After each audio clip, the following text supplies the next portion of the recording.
बिस्मिल्लाहिर्रहमानिर्रहीम। अस्सलामु अलैकुम। आज के सबक में हम सूरह बकरा की आयत नंबर 4 और 5 सीखेंगे। तो आएँ शुरू करते हैं।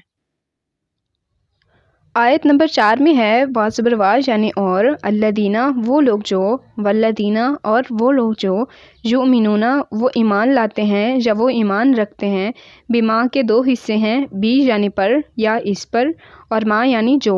तो बिमा का मतलब है इस पर जो, उनजिला नाजिल हुआ या नाजिल किया गया। इलैका के भी दो हिस्से हैं, इलई यानी तरफ, और काफ ज़बर का मतलब है आप या तुम। तो इलैका का मतलब हुआ आप सल्लल्लाहु अलैहि वसल्लम पर या आप सल्लल्लाहु अलैहि वसल्लम की तरफ।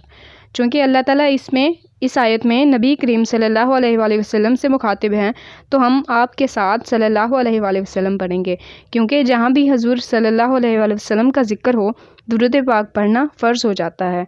आगे पढ़ते हैं। वाज़बर वाह यानी और, माँ या जो। माँ का मतलब है जो, उनजिला नाजिल हुआ या नाजिल किया गया, मिन से क़ब्ली का, इसके भी दो हिस्से हैं, क़ब्ली यानी कबल या पहले, और काफ ज़बर का यानी आप से। तो क़ब्ली का यानी आप से क़बल या आप से पहले।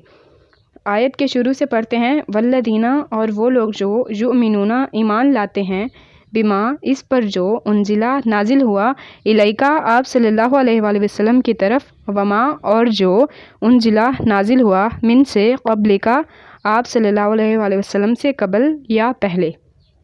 वाज़बर वाह यानी और, बिल आखिरती इसके भी दो हिस्से हैं, बाज़र भी का मतलब है पर, और आखिरती यानी आखिरत।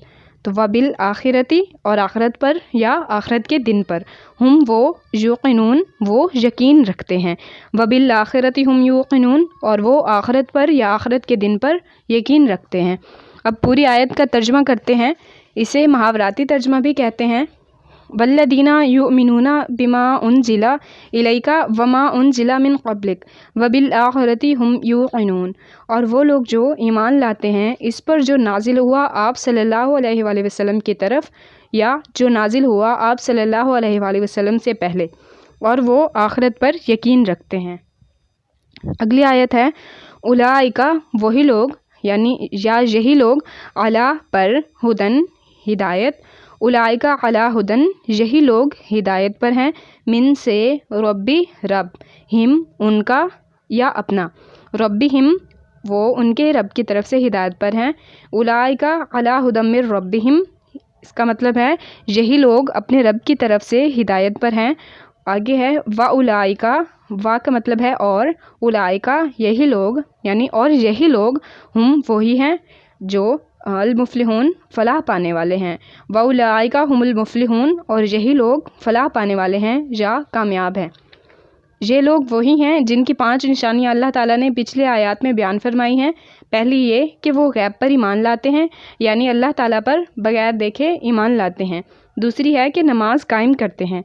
नमाज कायम करने से मुराद 5 नमाज़ों को उनके वक्त पर अदा करना है और कोई भी नमाज ना छोड़ना। तीसरी निशानी ये है कि वो लोग अल्लाह के दिए रिज़्क में से खर्च करते हैं। रिज़्क का मतलब है अल्लाह का दिया हुआ, तो इसमें सिर्फ माल नहीं बल्कि अल्लाह की दी हर चीज़ है, चाहे वो हमारा इल्म है, हमारा जिस्म है या हमारी कोई भी चीज़ है, उसे अल्लाह की खुशनुदी के लिए खर्च करना। चौथी निशानी ये है कि वो लोग आप सल्लल्लाहु अलैहि वसल्लम पर नाजिल करदा चीज़ों को मानते हैं, यानी नबूवत और किताब यानी कुरान मजीद, और इनसे पहले जो नाजिल हुआ उसको मानते हैं, यानी आप सल्लल्लाहु अलैहि वसल्लम से पहले आए अंबिया कराम और उन पर नाजिल करदा किताबों पर ईमान लाते हैं। और 5वीं निशानी ये है कि वो आखिरत पर भी ईमान लाते हैं। आगे अल्लाह ताला फरमाते हैं यही वो लोग हैं जो हिदायत पर हैं और कामयाब हैं। आज के लिए इतना ही, बाकी इंशाअल्लाह अगले सबक में। अल्लाह हाफ़िज़।